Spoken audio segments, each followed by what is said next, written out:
Häntä nöyryytettiin, nimitettiin hyödyttömäksi ja ajettiin ulos kotoaan omana hääpäivänään, mutta mitä kukaan ei odottanut, oli se, että hän palaisi raskaana ja naimisissa miljonäärin kanssa.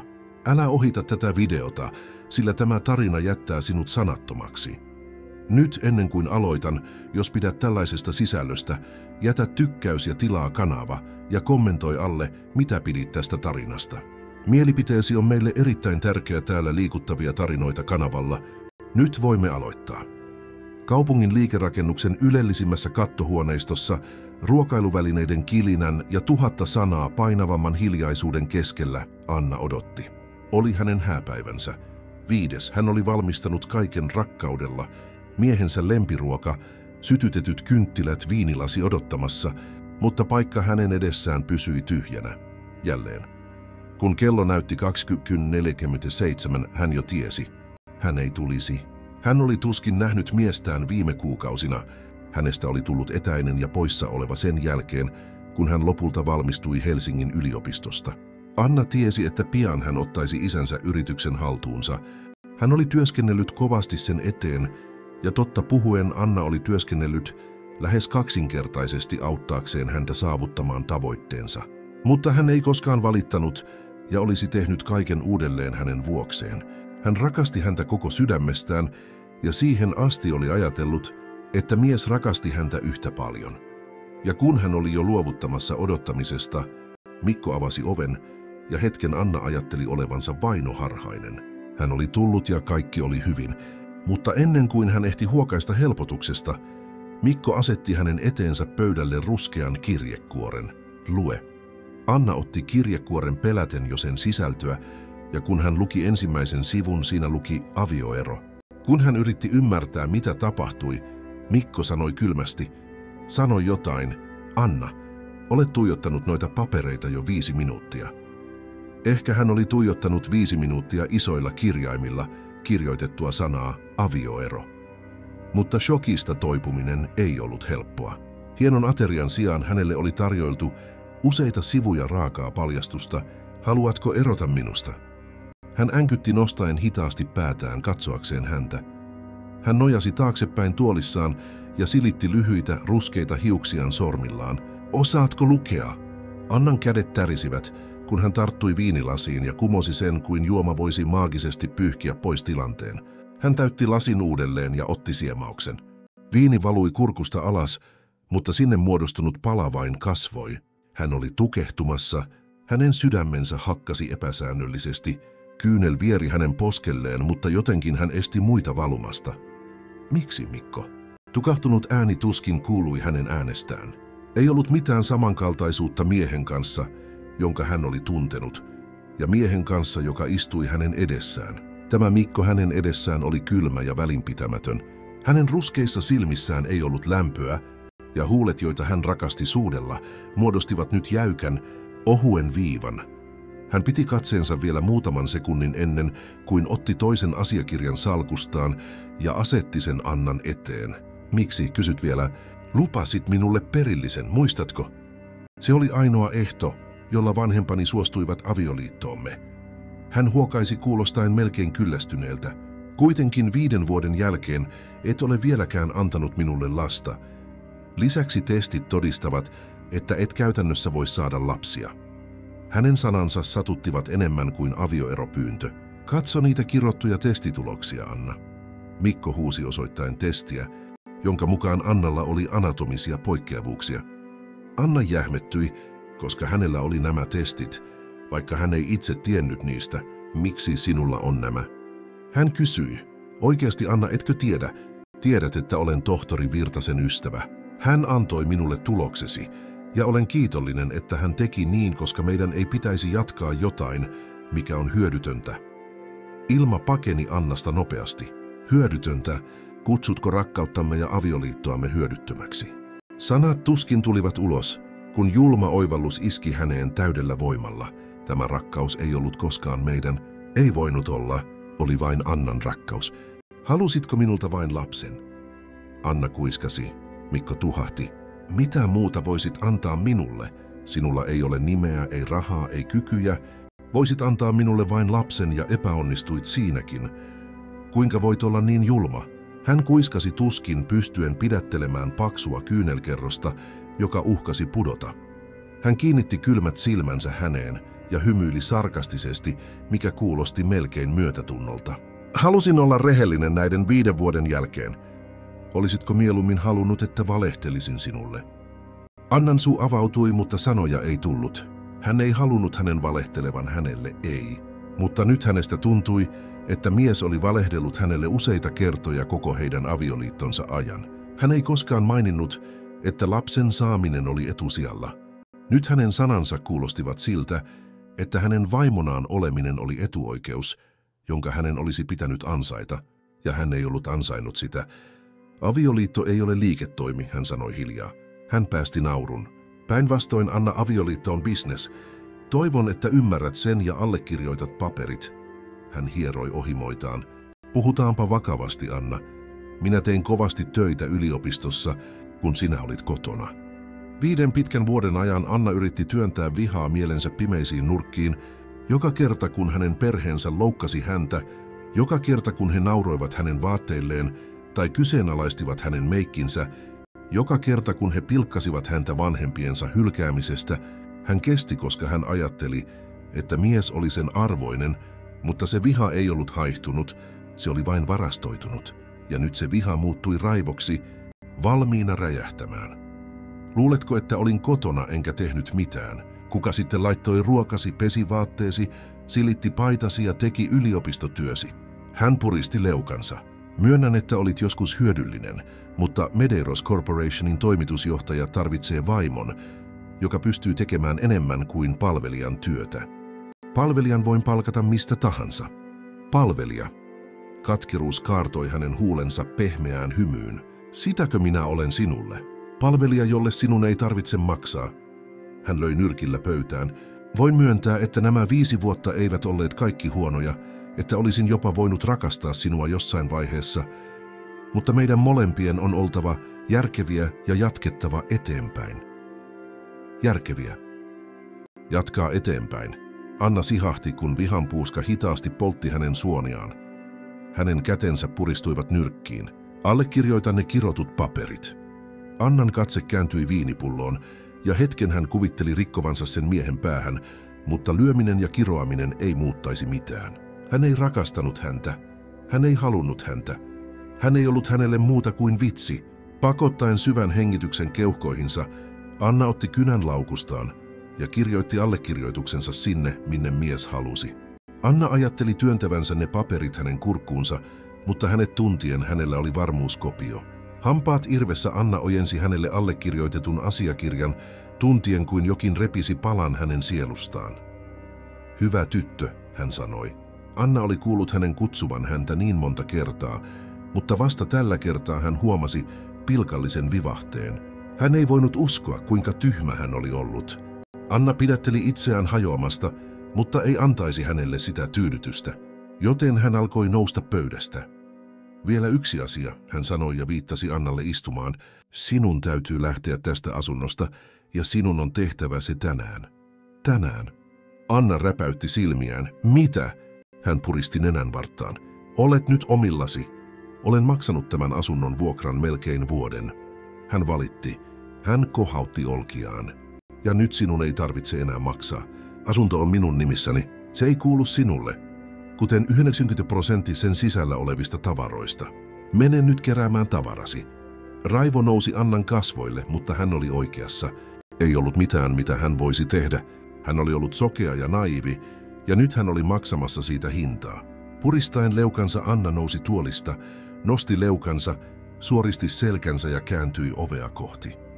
Sillä hetkellä Anna tajusi kaiken sen avioliiton, kaikki ne vuodet jokaisen niellyn kyyneleen kylpyhuoneessa, jokaisen hänen perheensä nöyryytyksen, joka oli naamioitu vitsiksi. Kaikki se oli osa peliä, peliä, jossa hän aina ajatteli, että rakkaus voittaisi, mutta rakkaus ei ollut koskaan osa hänen sääntöjään. Huoneen hiljaisuus tuntui pilkkaavan häntä. Jokainen askel, jonka Anna otti kylmällä marmorilattialla, kaikui kuin valitus, ei vain talosta, vaan hänen omasta sielustaan. Vaatehuone tuoksui edelleen laventelilta, samalta tuoksulta, jota hän käytti hajustamaan miehensä vaatteita. Se oli ironista. Hänellä oli edelleen tapa pitää kaikki moitteettomana, jopa päivänä, jona hänet ajettaisiin ulos omasta elämästään. Anna avasi matkalaukun tärisevin käsin, sormet liukuen hitaasti vanhan kankaan yli, saman, jota hän käytti matkoilla miehensä kanssa, kun hän vielä ajatteli, että he rakensivat jotain yhdessä. Hän alkoi pakata muutamia puseroita, taittaen ne huolellisesti, ikään kuin pitämällä taitokset järjestyksessä. Hän voisi pitää myös järjestyksen sisällään, mutta se oli hyödytöntä. Mikään siellä ei ollut järjestyksessä, mikään ei ollut järkevää. Hän ei koskaan kysynyt, hän mutisi itsekseen, melkein huomaamatta. Hän tuijotti vaatekaappia, henkarit olivat edelleen täynnä, hyllyt moitteettomat kaikki hänen järjestämiään. Talo, jonka mies sanoi olevan hänen, oli pidetty yllä hänen näkymättömällä vaivannäöllään. Laskut maksettu, ruoka tehty, asunto siivottu, hyvä tuoksu, rauha, kaikki oli hänen työtään. Mutta Mikko ei koskaan huomannut, ei koskaan kysynyt, miten hän luulee minun maksaneen vuokran. Hän kuiskasi tuntien kurkkunsa kiristyvän. Kyllä, hän ei työskennellyt virallisesti, hänellä ei ollut nimikylttiä, ei palkkaa, ei pöytää jossain modernissa toimistossa, mutta se ei tarkoittanut, että hän ei tuottanut, että hän ei osallistunut, että hän ei ylläpitänyt. Hän ompeli ulkopuolisille, myi räätälöityjä tuotteita internetissä hiljaa joka aamuyö.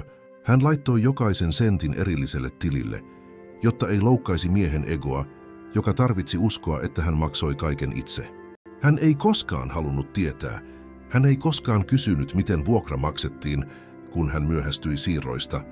Hän pakkasi vanhan Mekon sen, jota hän käytti ensimmäisellä illallisella miehensä vanhempien luona, jossa Anoppi katsoi häntä päästä varpaisiin ja kommentoi, että jotkut ihmiset yrittävät, mutta eivät synny tyylikkäinä. Sinä yönä Anna itki kylpyhuoneessa, ja Mikko vain kohautti olkiaan ja sanoi, että hänen täytyi oppia tulemaan toimeen hänen äitinsä kanssa. Hän nieli tuskan, kuten niin monta muuta kertaa. Kootessaan tavaroitaan sängyn päälle, toinen kysymys repi hänen mielensä kuin veitsi. Ja tämä koe? Hän mutisi, silmät kiinnittyneenä kirjekuoreen, jonka hän epämääräisesti tunnisti. Minä en koskaan tehnyt tätä koetta. En muista sitä. Hän selasi muistiaan jokaista lääkärikäyntiä, jokaista konsultaatiota. Hän ei ollut koskaan saanut sitä diagnoosia, ei koskaan ollut saanut tietoa jostain niin ratkaisevasta. Ja vaikka hän olisi tehnyt gynekologisia tutkimuksia, yksikään niistä ei varoittanut häntä vakavista anatomisista poikkeavuuksista. Miten hänellä oli se paperi ennen häntä? Miten hän tiesi? Tohtori Virtanen, hän mutisi nyt silmät suurina. Pikon ystävä, aina niin ystävällinen, niin avulias, mutta myös aina etäinen. Hän hymyili paljon ja puhui vähän. Hän oli sellainen henkilö, joka tuntui pitävän salaisuuksia. Anna vapisi. Jos hän todella jakoi lääkärin lausunnon ilman suostumusta, se oli jälleen yksi petos. Petos, joka koski hänen omaa kehoaan, hänen oikeuttaan tietoon, ihmisarvoon. He päättivät kaiken puolestani. Hän mutisi. Hän työnsi alusvaatteet matkalaukkuun taittamatta. Nyt viha alkoi vallata tilaa. Se ei ollut enää surua. Se oli varmuus siitä, että häntä oli manipuloitu, salattu, vaiennettu. Hän polvistui lipaston eteen ja veti viimeisen laatikon auki. Valokuvia, kirjeitä, pieniä muistoja avioliitosta, joka hänelle oli todellinen. Mutta nyt kaikki se oli vain todiste siitä, että hän rakasti yksin, taisteli yksin, ylläpiti yksin kokonaista suhdetta. Näkiikö hän minut koskaan? Hän sanoi tuijottaen valokuvaa heistä kahdesta, hymyilemässä rannalla. Mutta kuva ei enää tuntunut aidolta. Mikko hymyili kameralle, mutta hänen katseensa, nyt Anna näki, siinä ei ollut lämpöä. Ei koskaan ollut. Se oli kaikki mukavuutta, ulkonäköä, korkeatasoista teatteria, jossa oli hääpuku ja alistumisen käsikirjoitus. Hän nousi vaivalloisesti, hänen silmiään kirveli, mutta hän kieltäytyi itkemästä enempää. Hän heitti kuvan matkalaukkuun ajattelematta. Se tuska oli nyt polttoainetta. Jokaisen pakatun vaatekappaleen myötä hän ompeli uuden lupauksen sisäänsä. Häntä ei enää koskaan sivuutettaisi. Häntä ei enää koskaan kohdeltaisi näkymättömänä. Hän ei enää koskaan luottaisi sieluaan jollekulle, joka ei osaisi suojella sitä. Anna revittiin ulos omasta kodistaan, mutta mitä Mikko ei tiennyt, oli se, että repimällä hänet elämästään hän oli vahingossa vapauttanut vaarallisimman naisen, joka on olemassa sen, jolla ei ole enää mitään menetettävää. Anna pysähtyi hetkeksi keskelle huonetta. Avoin matkalaukku sängyn päällä pursusi jo vaatteiksi naamioituja muistoja. Huolellisesti taiteltuja tai kiireessä heitettyjä elämän palasia, koska mikään niistä ei enää ollut järkevää. Hän katsoi ympärilleen viimeisen kerran. Jokainen yksityiskohta siinä asunnossa oli jollain tavalla osa hänen omistautumistaan. Taulut, jotka hän itse valitsi, verhot, jotka hän itse teki mittatilaustyönä, matto, jolla hän monta yötä polvistui siivoten viiniä, jonka mies kaatoi nauraessaan ystäviensä vitseille meluisissa illallisissa. Ja nyt kaikki se oli vihollisen aluetta. Hän sulki matkalaukun päättäväisesti. Vetoketjun napsahdus kuulosti loppupisteeltä. Hän pukeutui takkiinsa, sitoi hiuksensa yksinkertaiseen nutturaan ja otti laukkunsa. Hänen kurkussaan oli pala, joka kasvoi jokaisella askeleella, mutta hän kieltäytyi itkemästä. Ei enää. Mikko ei ansainnut enää yhtään kyyneltä. Ylittäessään käytävää hänen katseensa osui niin arkipäiväisiin yksityiskohtiin, että ne tuntuivat huutavan. Hylly, jossa oli vain kuvia hänestä vanhempiensa kanssa, lempityyny, jonka hän vannoi, ettei Annalla ollut tarpeeksi hyvää makua valita, peili kultakehyksillä, jonka hän itse oli asentanut, vaikka kuuli mieheltä, että oli turhaa tuhlata turhuuksiin. Kaikki oli merkki elämästä, jota hän ylläpiti kiintymyksellä ja jonka mies myrkytti halveksunnalla. Saapuessaan olohuoneeseen hän löysi Mikon sohvalta, puhelin korvalla ja pieni hymy huulilla. Hymy, joka sattui enemmän kuin mikään huuto. Se oli hymy joltain, joka oli jo päässyt eroon taakasta, joka oli jo menossa eteenpäin, ehkä toisen kanssa. Hän ei edes katsonut häntä. Anna pysähtyi hetkeksi sohvan taakse, tuntien hiljaisen jäähyväisten painon. Hän halusi sanoa jotain, joka jäisi mieleen, mutta mikä tahansa sana, jonka hän nyt sanoisi, vain ruokkisi hänen egoaan. Ja Mikko ei ansainnut edes hänen viimeisten sanojensa etuoikeutta. Sanoitta mitään hän käveli ovelle, mutta tarttuessaan ovenkahvaan hän kuuli miehen äänen puhelimessa. Kyllä, hän on jo lähdössä. Juuri niin kuin sanoin. Yksin ilman kohtausta, aina ennustettavissa. Lause oli kuin terä, joka leikkasi sisältä ulos. Anna kääntyi hitaasti. Hän oli edelleen Selin. Hän piti puhelinta samassa kädessä, jolla hän oli kerran pitänyt hänen kättään alttarilla. Miten hän oli voinut olla niin sokea? Hän puristi silmiään hetken, hengitti syvään ja sitten hitailla varmoilla askelilla käveli hissin eteiseen. Odotuksen hiljaisuus oli tukahduttava. Näyttö näytti kerroksia julmalla hitaudella. Ja kun ovet avautuivat, Anna astui sisään. Viimeinen vilkaisu olkapään yli. Asunto kiilsi edelleen. Puhdas, rikas, ylellinen, mutta tyhjä, sieluton, rakkaudeton, totuudeton. Ovi sulkeutui. Hissin sisällä yksin Anna päästi ilman, joka oli ollut loukussa tuntikausia. Rinta nousi ja laski vaivalloisesti, mutta hän pysyi pystyssä yksin, mutta kokonaisena. Loukkaantunut kyllä, nöyryytetty ehkä, mutta ensimmäistä kertaa 5 vuoteen vapaa. Poistuessaan aulasta vartija katsoi häntä oudosti. Hän vain nyökkäsi. Jalkakäytävällä yön kylmä tuuli hyväili hänen kasvojaan kuin muistutus. Elämä oli siellä ulkona ja hän oli edelleen elossa. Anna laski 3 porrasta matkalaukun kanssa, tuntien painon käsivarsissaan, mutta se paino ei ollut mitään verrattuna siihen, mitä hän jätti taakseen. Ja kun hän nosti kasvonsa katsoakseen edessään olevaa valaistua kaupunkia, hän tunsi jotain uutta. Se ei ollut pelkoa, se oli tulta. Ja sillä hetkellä hän tiesi, mikään, ehdottomasti mikään ei olisi enää kuin ennen. Nyt Mikko luuli voittaneensa, että heikoin nappula oli poistettu laudalta. Vähänpä hän tiesi, että Anna oli vain perääntymässä antaakseen shakkimatin. Anna käveli katua alas raskain askelin, matkalaukku raahautuen hänen perässään kuin epämiellyttävä muistutus siitä, mitä hän jätti taakseen. Hänellä ei ollut minne mennä sinä yönä. Ei suunnitelmaa, ei varmuutta, vain vakaumus siitä, että hän ei enää koskaan palaisi olemaan se, joka hän oli siinä asunnossa. Kylmä tuuli iski hänen kasvoihinsa, mutta hän ei käpertynyt. Ensimmäistä kertaa pitkään aikaan hän antoi kylmän koskettaa häntä, koska se oli todellista. Ja toisin kuin mies, jota hän oli rakastanut 5 vuotta, kylmä ei teeskennellyt olevansa lämmin. Hän meni vanhan ystävänsä, Kaisan luo, joka asui vaatimattomassa kaupungin osassa, kaukana eliitin pilvenpiirtäjistä. Nainen otti hänet avosylin vastaan, ilman kysymyksiä, vain hiljaisuudella ja peitoilla, kuumalla teellä ja huoneella, jossa oli patja lattialla. Anna itki siellä, ei Mikon takia, vaan kaiken sen takia, mitä hän oli lakannut olemasta yrittäessään rakastaa häntä, tehdä hänet onnelliseksi. Ensimmäiset päivät olivat kuin suruaika. Hän nukkui vähän, söi vähemmän. Hän tuijotti tuntikausia puhelimen näyttöä, odottaen viestiä, joka ei koskaan tullut. Mutta jossain vaiheessa, 4. päivän aamuyöllä, Anna nousi sängystä kuin heräten painajaisesta. Hän meni kylpyhuoneen peilin eteen, sytytti valon ja katsoi itseään. Se on ohi, hän kuiskasi itselleen. Mutta tämä ei ole loppu, se on alku. Anna otti vanhan kannettavansa, sen, jota hän käytti opiskellakseen ompelua ja sisustussuunnittelua vapaa-ajallaan. Hän loi uuden sähköpostin, uuden nimen, uuden Y-tunnuksen. Ja samana päivänä hän rekisteröi mikroyrityksen Aurora Atelier, joka oli erikoistunut edulliseen sisustussuunnitteluun ja mittatilaustyönä tehtyihin käsityötuotteisiin.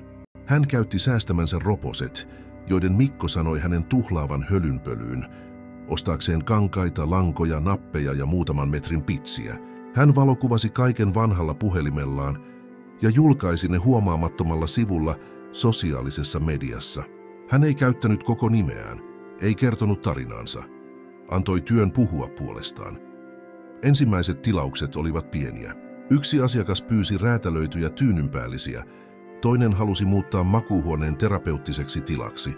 Anna laittoi rakkautta jokaiseen ompeleeseen, huolellisuutta jokaiseen nurkkaan, ja mikä vaikuttavinta, kaiken mitä hän teki yksin käsillään. Alle 3 kuukaudessa yksi hänen teoksistaan levisi viraaliksi. Vaikuttaja löysi atelieen ja jakoi kuvan käsin tehdystä verhosta, jossa oli pitsiä ja käsin kirjailtuja lauseita. Annan sivu räjähti, tilaukset tuplaantuivat, kolminkertaistuivat, mutta menestys ei tullut vain tilauksista. Nimetön sijoittaja, joka oli vaikuttunut työn tyylistä ja herkkyydestä, otti yhteyttä tarjoten osakkuutta. Anna kieltäytyi. Hän oli jo antanut oman nimensä, oman kehonsa, oman aikansa miehelle kerran. Hän ei enää koskaan tekisi sitä. Käyttäen alkupään voittoja ja vuosien varrella hankkimaansa hiljaista tietoa, hän teki jotain, mitä kukaan ei odottanut. Hän avasi Aurora Atelierin sivuliikkeen modernin design-ostoskeskuksen sisällä. Tila muuttui naisyrittäjien, käsityöläisten ja näkymättömien luojien, kuten hän kerran oli, kohtaamispaikaksi. Hän alkoi pitää kursseja, kouluttaa muita naisia, työllistää yksinhuoltajaäitejä ja naisia yhteisöistä, jotka halusivat aloittaa alusta. Ja siinä vaiheessa hänen elämäänsä tuli uusi nimi, Vita Group. Se oli salainen sijoitusrahasto, joka kuului salaperäiselle hahmolle, joka hiljaa osti osuuksia naisten johtamista yrityksistä. Anna kutsuttiin kokoukseen. Saapuessaan paikalle, peililasiseen rakennukseen kaupungin finanssikeskuksessa, hän tiesi heti, missä hän oli. Medeiros Corporationin pääkonttori, paikka, jossa Mikko nyt oli toimitusjohtaja, mutta sinä päivänä hän ei tiennyt, että neuvottelupöydän edessä oleva nainen oli Anna Vaskonen. Hän käytti toista nimeä, uutta ulkonäköä, uutta voimaa. Mies, joka oli aiemmin hylännyt hänet allekirjoituksella, anelisi nyt sopimusta. Anna kuunteli ehdotusta rauhallisesti, ei vastannut heti, katsoi vain ikkunaan, jossa hänen oma heijastuksensa, vahvempi, elävämpi, täydellisempi, hymyili takaisin. Hän ei ollut vielä kostanut, mutta hän ei enää tarvinnut sitä. Hän oli voittanut. Sinä iltana Imperial Hotellin salissa oli erittäin tärkeä tapahtuma. Se oli ylellisyyden ja turhamaisuuden muotinäytös. Kristallikruunut kimaltelivat kalliiden asujen ja muovisten hymyjen yllä. Se oli Medeiros-säätiön gaalailta, hyvän tekeväisyystapahtuma sijoittajille, yrittäjille ja yrityssektorin vaikutusvaltaisille nimille. Mikko kulki vieraiden joukossa kuin prinssi valtakunnassaan. Hänellä oli yllään mittatilaustyönä tehty musta puku, italialainen silkkisolmio ja ylimielinen ilme mieheltä, joka luuli hallitsevansa jokaista liikettä laudalla, kunnes hänen silmänsä pysähtyivät näkyyn, joka jäädytti hänen hymynsä. Salin toisella puolella, uteliaiden katseiden ja hiljaisten kuiskauksien ympäröimänä, oli kaunis itsevarma nainen, pukeutuneena tyylikkääseen, suoralinjaiseen laivaston siniseen mekkoon, jossa oli hieman paljaat olkapäät, ja herkkään kaulakoruun, joka näytti kuuluvan kulta-aikaan. Hiukset sidottuina korkeaan nutturaan, Hienovarainen meikki, itsevarma kävely. Se oli Anna, mutta ei se Anna, jonka hän oli ajanut ulos asunnosta kuukausia sitten. Se oli toinen nainen, ylpeämpi, hienostuneempi, saavuttamattomampi. Hänen vieressään vanhempi, harmaantunut mies, tumma, moitteeton pukuasento, joka kertoi tottumuksesta käskeä, keskusteli hänen kanssaan läheisesti, kumartuen joskus kuiskatakseen jotain hänen korvaansa, saaden hänet hymyilemään hienovaraisesti, melkein salaliittolaisesti. Mikko kavensi silmiään. Mutta mitä? Hän mutisi kuin näky olisi suora loukkaus. Hän otti 2 askelta eteenpäin, yrittäen lähestyä näyttämättä ilmeiseltä. Hän katseli miehen ojentavan samppanjalasin Annalle, joka otti sen vastaan elegantisti. Hän vaikutti mukavalta kuin se paikka ja se ympäristö olisivat olleet hänen jo pitkään. Ympärillä jotkut yrittäjät kuiskailivat. Tuo on Aurora Atelierin perustaja, tiesitkö? Solmi hiljattain kumppanuuden Vita Groupin kanssa. Hänen yrityksensä arvo on 3-kertaistunut viimeisen 3 kuukauden aikana. Sanotaan, että hän on Klaus Riveksen suojeluksessa. Nimi sai Mikon rypistämään otsaansa. Klaus Rives, yksi maan pelätyimmistä sijoittajista finanssimaailman hai. Ja nyt, kuolaamassa hänen ex-vaimoaan, Mikko puristi lasia kädessään niin, että sormet muuttuivat valkoisiksi. Tietenkin, hän sanoi hiljaa melkein itsekseen. Nyt kaikki käy järkeen. Lyön vetoa, että hän elää hänen kustannuksellaan, sillä tavalla hän selviää. Hänen mielensä alkoi ommella tarinaa, jota hänen egonsa tarvitsi, jotta se ei romahtaisi. Anna ei ollut kasvanut ansioillaan, ei ollut voittanut kyvyillään. Oli selvää, hän oli löytänyt rikkaan vanhan miehen elättämään häntä. Se oli vain sitä. Se oli aina sitä hänenlaistensa naisten kanssa, hän ajatteli. He teeskentelevät voimaa, mutta päätyvät aina polvilleen jonkun voimakkaamman eteen. Mutta vaikka kuinka hän yritti toistaa sitä ajatuksissaan, oli jotain, mitä hän ei voinut sivuuttaa. Tapa, jolla hän käyttäytyi. Anna ei roikkunut Klausin käsivarressa. Hän ei ollut alistuvainen, ei imarteleva. Hän puhui päättäväisesti, silmiin katsoen. Ja hän, kaikkivoipa Klaus Rives, kuunteli kunnioittavasti, tarkkaavaisesti ihaillen. Ja sitä Mikko ei voinut sietää. Hän tarvitsi tekosyyn. Hänen täytyi uskoa, että hän oli edelleen sama epävarma nainen, jota hän halveksi. Hänen täytyi uskoa, että hänen hylkäämisensä oli oikeutettua, koska jos se ei olisi, hän olisi tehnyt elämänsä suurimman virheen. Mikko käänsi kasvonsa ja siirtyi pois väkijoukosta, yrittäen sivuuttaa selkärankaansa nousevan kylmyyden, mutta syvällä sisimmässään hän tiesi. Anna ei elätetty, Anna tunnustettiin, ja ensimmäistä kertaa Mikko ei ollut salin keskipiste, hän oli vain yksi muiden joukossa. Orkesteri soitti klassista melodiaa taustalla, tarjoilijat kiersivät samppanjatarjottimien kanssa, ja juhlasali kuhisi tekohymyjä ja pakotettuja nauruja. Mikko oli siellä läsnä, mutta ei kokonaisena. Hänellä oli yllään moitteeton tumma puku, kultakello kimalteli ranteessa, ja hänen vieressään, pitäen hänen käsivarttaan omistavasti, oli Liisa, hänen nykyinen tyttöystävänsä, tai pikemminkin tuleva vaimonsa suunnitelmien mukaan, jotka hän oli tehnyt Annan avioeron jälkeen. Ja tietysti nyt hän oli raskaana. Perillinen, jota hän niin paljon halusi, oli vihdoin tulossa. Sitäkö hän halusi, eikö niin? Joten miksi kaikki sinä iltana tuntui väärältä? Liisa hymyili ryhmälle seurapiirirouvia ja silitti vatsaansa ylpeänä. Kameroiden salamat tallensivat hetken, ja hän puristi Mikon käsivartta ikään kuin varmistaakseen, että hänet nähtiin siellä hänen vieressään. Mutta hän tuskin kuuli häntä. Hänen mielensä oli kaukana. Hänen silmänsä vaelsivat salissa, etsien jotain tai jotakuta, jonka hän ei vielä voinut myöntää kaipaavansa. Mikko, kuunteletko minua? Liisan ääni keskeytti hänen haaveilunsa. Tietenkin, hän vastasi automaattisesti, luonnostellen epämääräisen hymyn. Puhuit nimestä Isabella, muistatko? Olimme jo päättäneet. Isabella Medeiros. Eikö se kuulosta täydelliseltä? Hän sanoi innoissaan. Täydelliseltä, hän toisti ilman vakaumusta, mutta sisällä nimi kuulosti tyhjältä.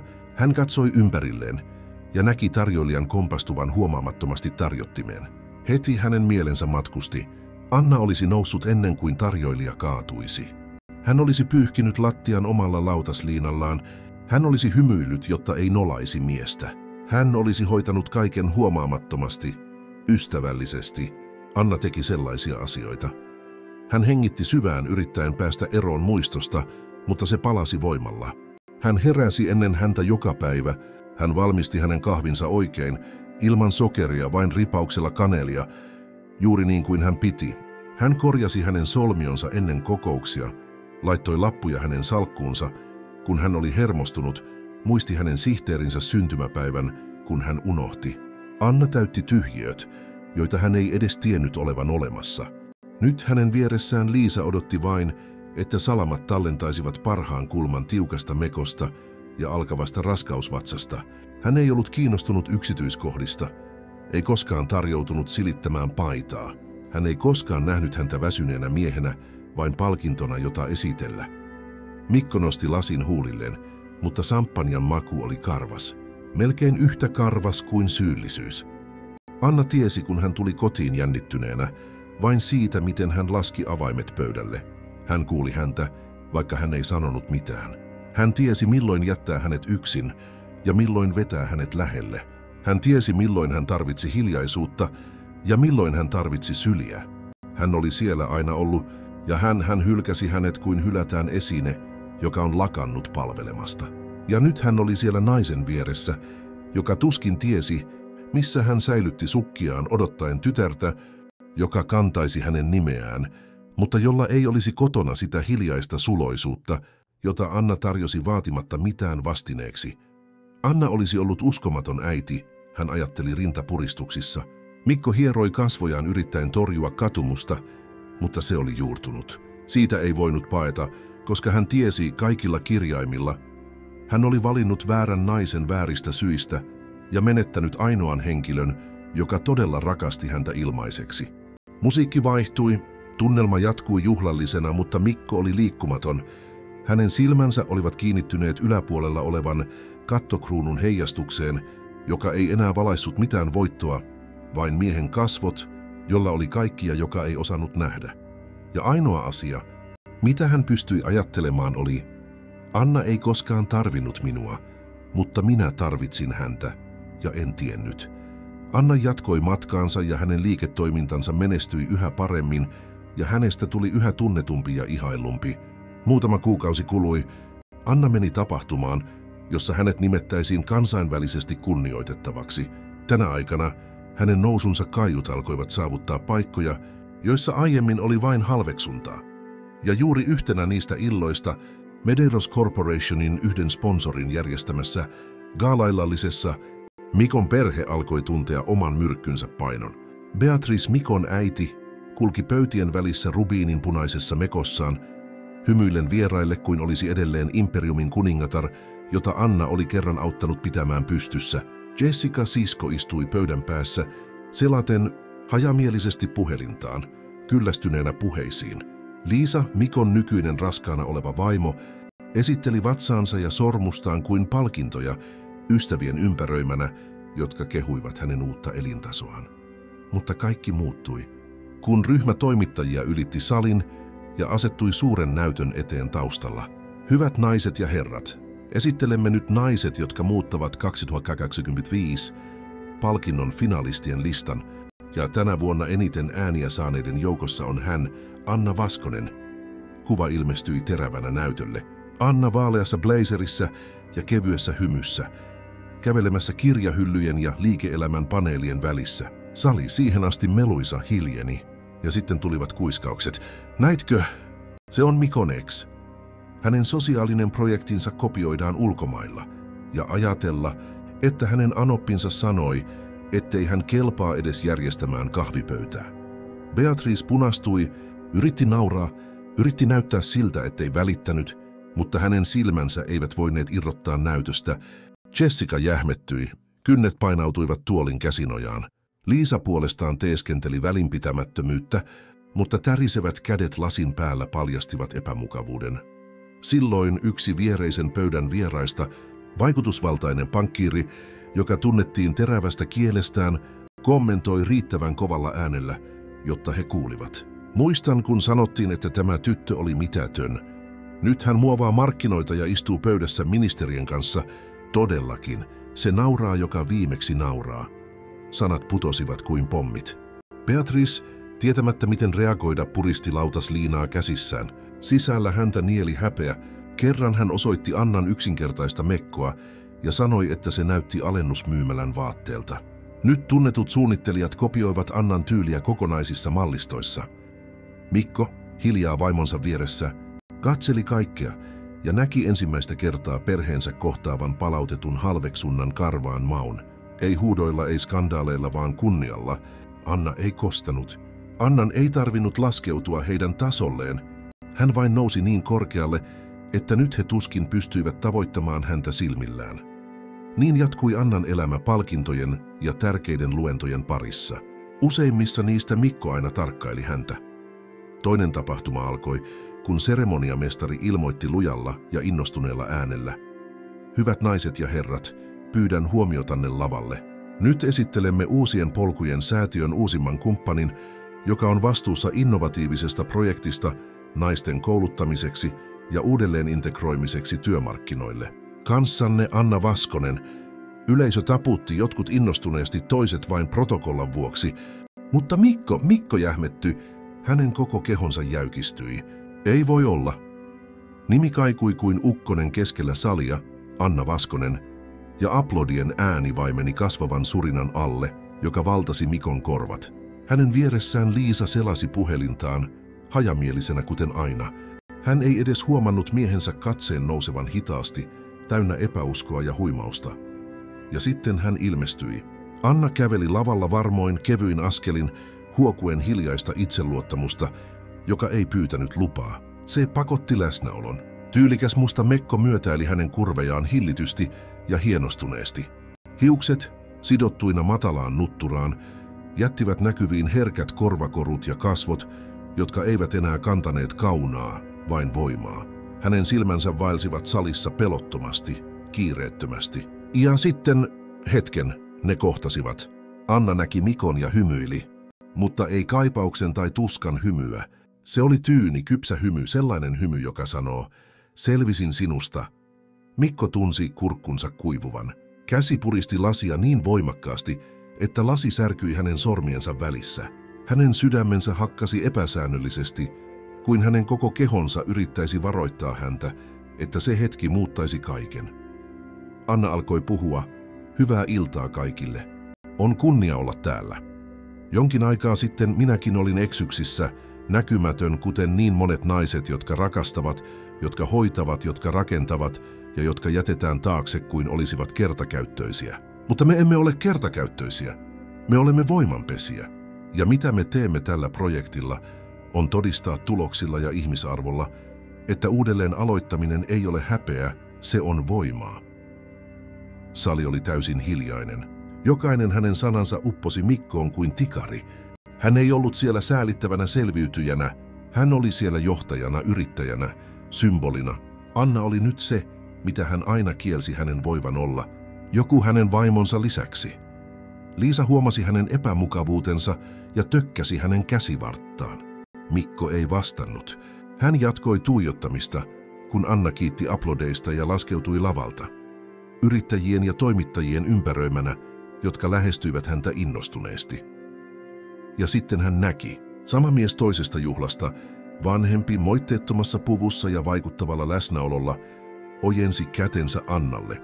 Hän tarttui siihen epäröimättä. He hymyilivät toisilleen luonnollisesti. Ei ollut riippuvuutta, oli kumppanuutta, tasa-arvoa. Mikko tunsi vatsansa kääntyvän. Hän on hänen kanssaan, hän mutisi. Mutta totuus oli paljon julmempi. Anna oli itsensä kanssa, ja se sattui enemmän kuin mikään. Hän käänsi kasvonsa kuin paeten näkymää, pyyhkisi pois sen, mitä hän oli juuri nähnyt. Mutta oli liian myöhäistä. Miehellä, jolla oli kaikki, oli nyt vain katumusta. Ja nainen, jonka hän luuli olevan riippuvainen hänestä, sai nyt seisovat suosionosoitukset. Tapahtuma oli päättynyt jo lähes puoli tuntia sitten. Vieraat hajaantuivat hitaasti aulan läpi protokollan mukaisten kiitosten, selfieiden ja viimeisten maljojen keskellä. Anna keskusteli nuoren yrittäjän kanssa, kun hän yhtäkkiä tunsi sen hienovaraisen vilunväristyksen. Samaan, joka oli kulkenut hänen lävitseen niin monta kertaa menneisyydessä, aina kun jotain oli tapahtumassa. Ja sitten ennen kuin hän edes kääntyi, hän tiesi. Mikko oli siellä, Anna, hän sanoi hillityllä äänellä, ikään kuin nimi itse painaisi hänen suussaan. Hän kääntyi hitaasti. Hänen silmänsä laskeutuivat hänen päälleen rauhallisesti. Ei ollut vihaa eikä kaipausta, vain kypsyyttä. Mikko, hän vastasi kuivasti, mutta kohteliaasti. Hyvää iltaa. Hän epäröi hetken, yrittäen löytää jonkin emotionaalisen raon hänen katseestaan, mutta sitä ei ollut. Naisen peili, jota hän oli kerran hallinnut, oli nyt läpinäkymätön mille tahansa manipulaatiolle, ja se hämmentyi häntä. Voimmeko puhua hetken yksityisesti? Hän pyysi heikolla, melkein nolostuneella hymyllä. Anna katsoi ympärilleen. Avustaja odotti häntä jo oven lähellä. Auto tulisi muutaman minuutin kuluttua. Ole nopea, hän sanoi ristien kätensä ja pitäen etäisyyttä. Mikko hengitti syvään, katsoi ympärilleen ja lähestyi varovasti, kuin kävelisi lasinsirpaleiden päällä. Olet erilainen, hän aloitti. Tarkoitan, näytät hyvältä menestykseltä, luulen. Sinun ei tarvitse teeskennellä yllättynyttä, Mikko. Hän keskeytti elegantisti. Tiedän, että olet seurannut jokaista askeltani siitä päivästä lähtien, kun näit minut Medeirosin juhlissa. Hänen katseensa sinä yönä huusi enemmän kuin hänen suunsa olisi voinut piilottaa. Hän nielaisi. Se oli totta. Halusin vain ymmärtää, hän sanoi tärisevällä äänellä. Miten pääsit tänne niin nopeasti? Miten rakensit kaiken uudelleen näin? Anna piti katseensa kiinni hänessä. Kun revit minut pois kodistamme, luulen, etten ollut mitään, luulen, että olin riippuvainen sinusta. Sinä vapautit minut. Se oli elämäni pahin päivä, mutta se oli myös uudesti syntymiseni. Hän otti askeleen eteenpäin. Jääsi mies? Hän täräytti kysymyksen, joka oli ollut kurkussa siitä lähtien, kun hän näki hänet lavalla. Sinun yrittäjäsi, oletteko te kaksi yhdessä? Anna kallisti päätään kiirehtimättä vastaamaan. Sitten hän hymyili. Mikko, kyse ei ole hänestä. Ei koskaan ollut kyse hänestä. Kyse oli minusta. Siitä, mitä minusta tuli ilman sinua. Haluatko niin kovasti tietää, elättääkö joku minua? Kun todellisuudessa sinä olit se, joka aina tarvitsi minua, etkä koskaan huomannut sitä. Sanat osuivat kuin veitsi. Mikko laski katseensa, mutta hän ei lopettanut. Sanoit, ettei minulla ollut nimeä, ei arvoa, ei lahjakkuutta, etten voinut antaa sinulle mitään. Mutta katsohan, mitä annoin sinulle, oli enemmän kuin mikään perillinen olisi voinut tarjota sinulle. Hän lähestyi tarpeeksi lähelle, jotta vain hän kuulisi, annoin sinulle rakkautta, uskollisuutta, kodin, ja sinä heitit kaiken pois hedelmällisen kohdun takia. Hän sulki silmänsä tuntien sanat kuin happoa. Hän yritti pitää kontrollin. Tein virheen, Anna, hän mutisi vilpittömästi. Olit kaikki ja olin liian sokea nähdäkseni. Nyt on liian myöhäistä, eikö niin? Anna hengitti syvään. Ensimmäistä kertaa hänen silmänsä pehmenivät, mutta ei hänen takiaan, vaan itsensä takia, oman voimansa takia. Ei ole liian myöhäistä sinun muuttua, Mikko, mutta meille on liian myöhäistä. Ja sitten hän lisäsi, koska löysin itseni juuri silloin, kun sinä menetit minut. Sillä hetkellä hänen puhelimensa värähti. Se oli kuljettaja, joka ilmoitti, että auto odotti häntä sisäänkäynnillä. Anna otti askeleen taaksepäin. Hyvää yötä, Mikko. Hän kääntyi, käveli uloskäynnille samalla päättäväisyydellä kuin joku, joka oli oppinut olemaan enää koskaan ryömimättä kiintymyksen murusten perässä. Mikko seisoi siinä, yksin tapahtuman käytävällä, jonka piti juhlistaa häntä, mutta josta tuli hänen suurimman epäonnistumisensa näyttämö. Hän katseli hänen ylittävän lasiovet, astuvan mustaan autoon, kuljettajan ottavan hänet kunnioittavasti vastaan ja katoavan yöhön naisena, joka ei enää velkaa kenellekään mitään. Ja sitten ensimmäistä kertaa Mikko ymmärsi, mitä katumus oli. Ei sellaista, joka menee ohi, vaan sellaista, joka kestää koko elämän. Kuukausia oli kulunut siitä yöstä, jolloin Anna käveli yksin tapahtuman ovelle, jättäen taakseen paitsi Mikon, myös koko menneisyyden, joka oli yrittänyt pyyhkiä hänet pois. Media ei enää vain tuntenut häntä, se kunnioitti häntä. Raportit korostivat hänen uraansa inspiroivana käänteenä, joka oli elokuvan arvoinen, ja hänen nimensä ilmestyi vuosikymmenen vaikutusvaltaisimpien naisyrittäjien listoille. Mutta mitä kukaan ei odottanut, ei edes hän itse, oli se, että rakkaus todellinen oli vielä varattu hänen kohtalonsa. Kaikki alkoi huomaamattomasti kutsulla sosiaalisen innovaation konferenssiin Lissabonissa. Anna oli yksi pääpuhujista, ja hänen esityksensä lopussa tyylikäs mies, jolla oli tarkkaavainen katse ja huomaamaton laivaston sininen solmio, lähestyi onnitellakseen häntä. Tapa, jolla muutit tuskan vaikutukseksi, on loistava. Onnittelut. Se oli Lorenzo Duarte, teknologia-alan miljonääri, yhden Euroopan lupaavimman startupin perustaja ja kansainvälisen sijoituskonsernin perillinen, mutta Anna ei tunnistanut häntä heti. Hän ei seurannut rikkaiden maailmaa. Hän eli todellisten maailmaa. Ja ehkä se oli se, mikä häntä eniten viehätti.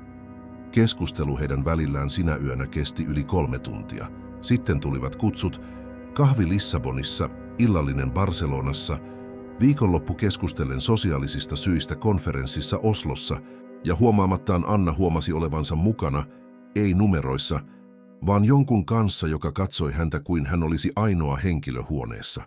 Lorenzo oli erilainen kuin mikään, mitä hän oli koskaan tuntenut. Hän ei kilpailut hänen valonsa kanssa, hän ihaili sitä, hän ei yrittänyt muovata häntä. Hän sopeutui ja ennen kaikkea hän kuunteli. Suhde kasvoi median tarkkaavaisten silmien alla, mutta he pysyivät huomaamattomina. Anna kieltäytyi haastatteluista rakkauselämästään, kunnes eräänä päivänä maailma heräsi valokuviin, jotka koristivat kaikkia kansia. Anna Vasconen ja Lorenzo Duarte olivat naimisissa. Seremonia pidettiin yksityisellä viinitilalla Toskaanassa vain 50 vieraan kanssa. Annalla oli yllään minimalistinen, puhtaalinjainen mekko, jossa oli avoin selkä, ja sen oli suunnitellut nuori suomalainen stylisti, jonka hän itse oli kustantanut opiskelemaan muotia ulkomailla.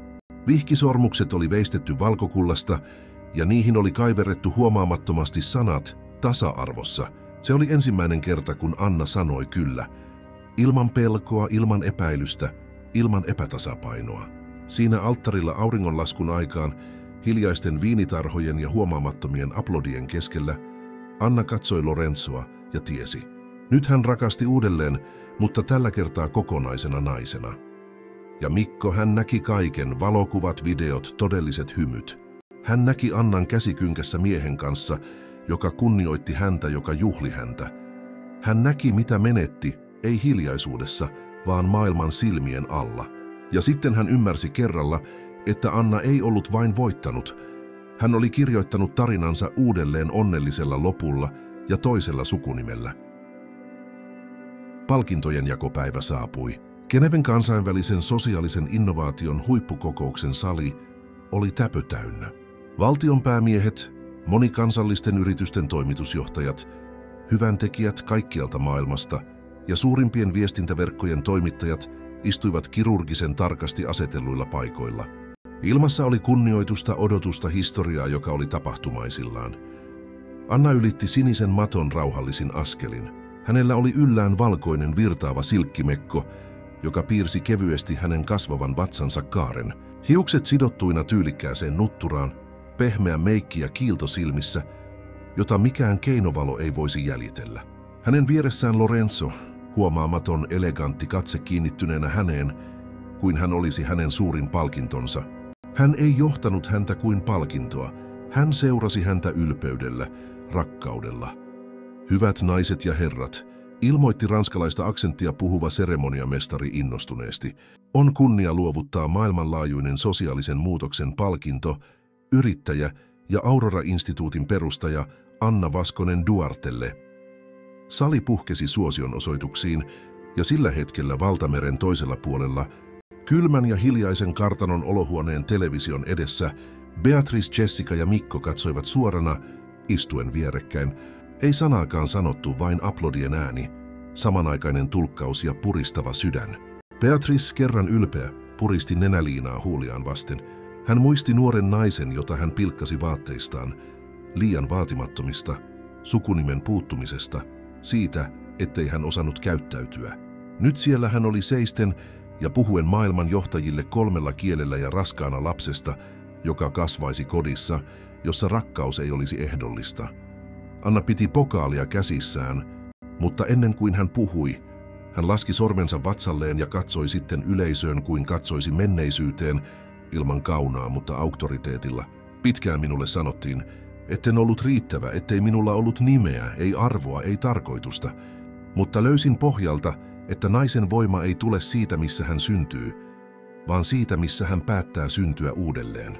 Tälle lapselle, joka kasvaa sisälläni, ja tuhansille tytöille, jotka edelleen uskovat, että heidän on vaiettava tullakseen rakastetuiksi, sanon, älkää koskaan kumartuko mahtuaksenne tiloihin, jotka on tehty pitämään teidät pieninä. Lisää seisovia suosionosoituksia, pitkiä, liikuttuneita. Televisioruudulla Anna hymyili, ja häntä halasivat viranomaiset, taiteilijat, naiset, jotka itkivät nähdessään hänet. Ja Medeirosin kartanon huoneessa hiljaisuus oli julma. Beatrice kuiskasi tärisevällä äänellä, minun täytyy puhua hänen kanssaan. Sitten Mikko vastasi vetisillä silmillä, hänen ei tarvitse enää kuulla meiltä mitään. Jessica istuen hiljaa vain nyökkäsi. Ensimmäistä kertaa hän ymmärsi, että Anna ei ollut enää ex. Hän oli ikoni eikä ikonilta pyydetty anteeksi, kun anteeksianto oli jo ylitetty etäisyydellä. Anna ei unohtanut, hän ylitti sen, ja se niille, jotka nöyryyttivät häntä, sattui enemmän kuin mikään kosto. Anna palasi hoitamaan joitakin byrokraattisia asioita ja osallistumaan joihinkin tapahtumiin. Oli syksyinen iltapäivä. Sellainen, jolloin lehdet tanssivat ilmassa kuin kantaisivat vanhoja salaisuuksia. Anna käveli hitaasti tyylikkään puiston kujalla Helsingissä, suojattuna herkällä ja tyylikkäällä beigellä huivilla, hiukset sidottuina löysään nutturaan ja silmät piilossa aurinkolasien takana. Ja jokainen askel, jonka hän otti, oli hiljainen voiton julistus. Lorenzo, hänen miehensä, oli muutaman metrin päässä keskustelemassa säätiön uuden tilan arkkitehdin kanssa, jonka hän oli suunnitellut. Anna oli tullut vain katsomaan aluetta, jonne rakennettaisiin uusi turvakoti yksinhuoltaja-äideille, hänen elämänsä henkilökohtaisin projekti.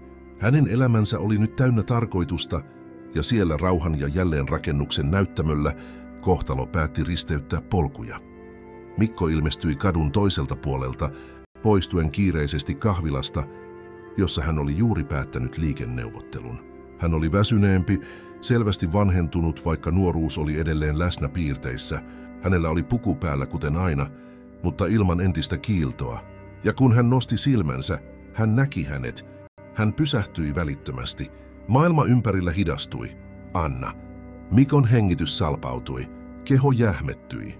Hetken hän luuli uneksivansa, mutta ei ollut. Siellä hän oli, kävelemässä hitaasti, käsi hyväillen vatsaansa hellästi, kasvot rauhalliset valaistut, seesteisyys katseessa joltain, joka oli vihdoin löytänyt kodin sisällään. Impulsiivisesti hän ylitti kadun. Anna. Hän kääntyi hitaasti. Nimi ei enää sattunut. Se ei enää aiheuttanut vapinaa, ei vihaa, ei tuskaa, vain ei mitään. Se oli vain nimi joltain, joka oli jäänyt taakse. Mikko, hän vastasi kevyellä nyökkäyksellä, pysähtymättä kävelemään. Hän lähestyi tietämättä, mitä tehdä käsillään, tietämättä, hymyilisikö hän, pyytäisikö anteeksi vai vain lankeaisi polvilleen. En tiennyt, tiedän. Enkä myöskään tiennyt, miltä tuntuisi olla todella rakastettu ennen kuin tapasin Lorenzon.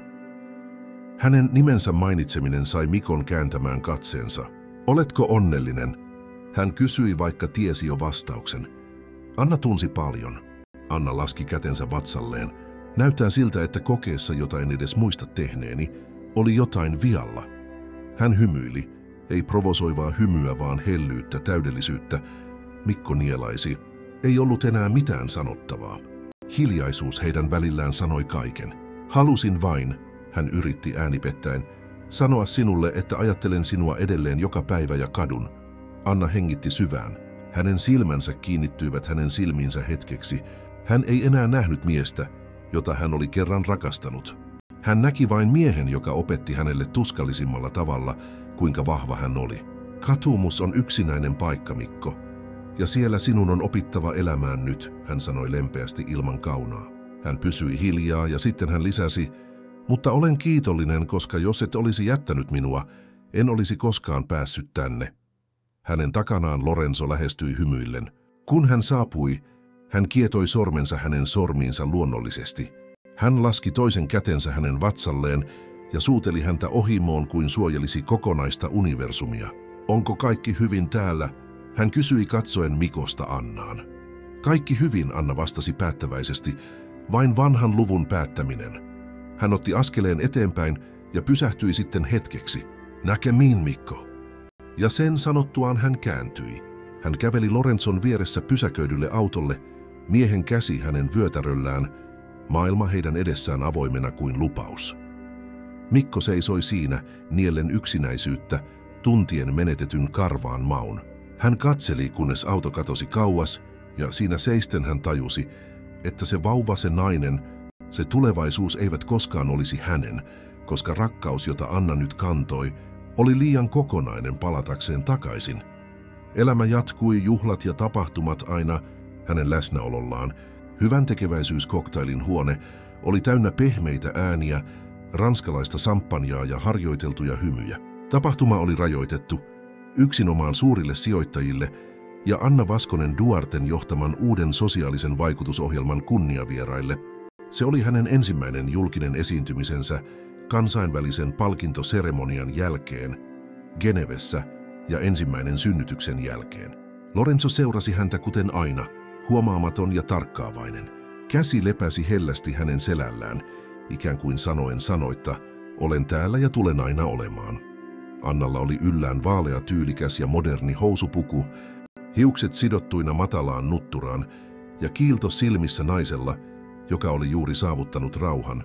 Mutta häneen oli kiinnitetty katseita, jotka eivät olleet siellä juhlimassa, vaan yrittämässä korjata menneisyyttä. Beatrice seisoi lähellä salin sisäänkäyntiä. Mikon äiti, pitäen kultaista clutch-laukkua niin tiukasti, että sormet olivat valkoiset. Hienovarainen meikki ja hyvin valittu mekko eivät voineet piilottaa hermostuneisuutta. Hän oli päiviä harjoitellut mitä sanoisi, jos saisi mahdollisuuden, ja nyt hänellä oli se. Hän näki Annan hymyilevän sijoittajille, allekirjoittavan kirjan omistuskirjoituksella, vastaanottavan kehuja, tervehtivän senaattoreita ja taiteilijoita, ja sitten hän päätti. Hän käveli lyhyin, mutta päättäväisin askelin, ylittäen salin katseiden keskellä, jotka tunnistivat hänet, ei enää ylpeänä matriarkkana, vaan naisena, joka oli kerran ollut ensimmäinen, joka käänsi kasvonsa Annalle. Hän pysähtyi hänen eteensä. Anna katsoi häntä neutraalisti. Hetken hiljaisuus, aika pysähtyi. Anna, Beatrice aloitti hiljaisella, melkein anovalla äänellä. Minulla ei ole oikeutta, mutta minun oli tultava. Minun oli sanottava sinulle, että kadun kaikkea, miten kohtelin sinua, sanoja, joita käytin. Olin sokea, olin julma, ja tänään näen, kuinka paljon olet arvoinen. Anna pysyi liikkumattomana. Sali jatkoi normaalia liikettään, mutta siinä pienessä jännityksen kuplassa oli vain heidän kahden silmät. Beatrice otti askeleen eteenpäin. Muutit maailmaa, Anna, mutta ennen sitä muutit minut. Ja minä olen pahoillani. Anna hengitti syvään. Kevyt hymy ilmestyi hänen huulilleen, mutta se ei ollut kiintymyksen, vaan päättäväisyyden. Se oli joltain, joka oli jo antanut itselleen anteeksi, ja joka ei enää tarvinnut kuulla mitään siltä, joka oli satuttanut häntä. Hän puhui sitten rauhallisella ja tarkalla äänellä, joka oli kuultavissa vain niille, joiden tarvitsi kuulla. Beatrice, se mitä sanot tänään ei muuta sitä, mitä jouduin kestämään hiljaisuudessa. Mutta älä huoli, en kanna kaunaa, koska kaiken sen, mitä te otitte minulta, elämä antoi minulle takaisin kaksinkertaisena. Beatrice laski katseensa, niellen nolon tunteen. Jos tarvitset jotain minulta, meiltä, Anna otti herkän askeleen sivulle, osoittain silmillään, että keskustelu päättyi siihen, elegantisti järkkymättä, menettämättä ryhtiään, satuttamatta, mutta myös avaamatta ovia, jotka oli kerran raahasti suljettu häneltä. Mitä tarvitsin, Beatrice, olen jo saavuttanut. Loput jätin menneisyyteen. Lorenzo lähestyi, laski kätensä vaimonsa olkapäälle. Kaikki hyvin? Hän kysyi hellästi. Anna katsoi häntä rakastavasti ja vastasi sitten kaikki hyvin. Ikään kuin sanoen, se on ohi. Beatrice seisoi siinä naurujen keskellä, jotka eivät enää kuuluneet hänelle, ja hymyjen keskellä, joita hän ei koskaan saavuttanut. Anteeksi pyyntö, jonka hän kerran uskoi olevan jalo, kuulosti nyt hyödyttömältä. Annan ei enää tarvinnut kuunnella häntä, koska hiljaisuus on joskus tyylikkäin vastaus, jonka joku voi tarjota. Aurinko nousi hitaasti, värjäten taivaan kultaisilla ja kuparisilla sävyillä. Aamun lempeä tuuli puhalsi minimalistisen arkkitehtuurin talon avoimella parvekkeella, joka roikkui oliivipuupellon yllä sisämaassa. Anna istui siellä vaaleasta puusta tehdyssä keinutuolissa. Höyryävä kahvi lepäsi vieressä, mutta hänen ajatuksensa olivat kaukana, vaeltaen muistoissa, jotka nyt tuntuivat kuuluvan toiselle naiselle. Naiselle, joka hän oli, mutta joka ei enää ollut. Siellä, lintujen rauhallisen äänen ja kostean maan lempeän tuoksun ympäröimänä, Anna hymyili itsekseen. Talossa oli elämää.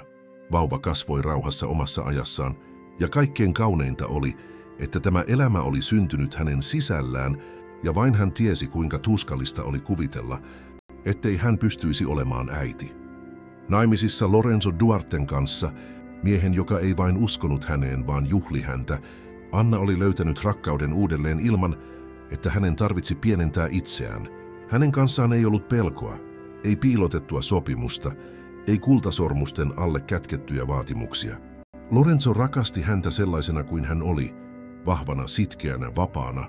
Heidän avioliittonsa ei ollut spektaakkeli seurapiiripalstojen vaikuttamiseksi.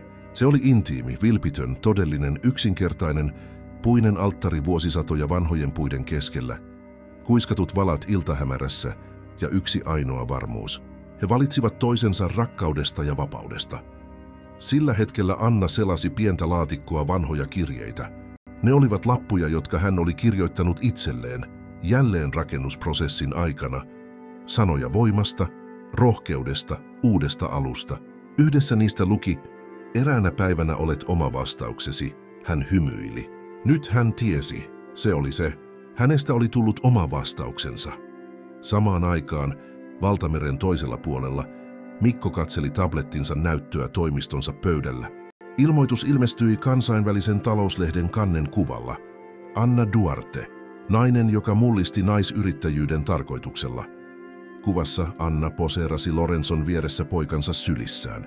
Hän pysyi hiljaa pitkiä minuutteja, katsellen tyttärensä leikkivän, mutta hänen avioliittonsa Liisan kanssa oli karu kenttä, jota ylläpidettiin ulkonäöllä, joka nyt jokainen Annan hymy kansikuvassa, jokainen uusi saavutus lehdissä ja sosiaalisessa mediassa oli julma muistutus siitä, mitä hänellä oli ja mitä hän halveksi. Anna, se jonka hän sanoi olevan arvoton, sai nyt maailmanlaajuista suosiota. Se, jota hän kutsui hyödyttömäksi, oli nyt esikuva. Se, jonka hän ajoi ulos, oli nyt oman maailmansa omistaja. Ja Mikko ymmärsi, liian myöhään, että on naisia, jotka eivät synny suurina. Heidät rikotaan ensin tuhansiksi paloiksi, jotta he voivat sitten rakentaa itsensä uudelleen suuremmiksi, kuin kukaan olisi voinut kuvitella. Joskus se, mikä näyttää lopulta, on vain lähtökohta suurimmalle käänteellesi. Ei ole väliä, kuka nöyryytti sinua, hylkäsi sinut tai sai sinut epäilemään itseäsi. Se, mikä todella merkitsee, on se, mitä teet tuskalla. Anna muutti kaatumisen vauhdiksi, ja sinäkin voit. Älä koskaan unohda. Arvosi ei riipu siitä, kuka jätti sinut, vaan siitä, kuka päätät olla sen jälkeen. Joten mitä pidit Annan tarinasta? Jätä mielipiteesi kommentteihin alle ja pysy kuulolla lisää liikuttavia tarinoita varten. Halauksia ja nähdään ensi kerralla.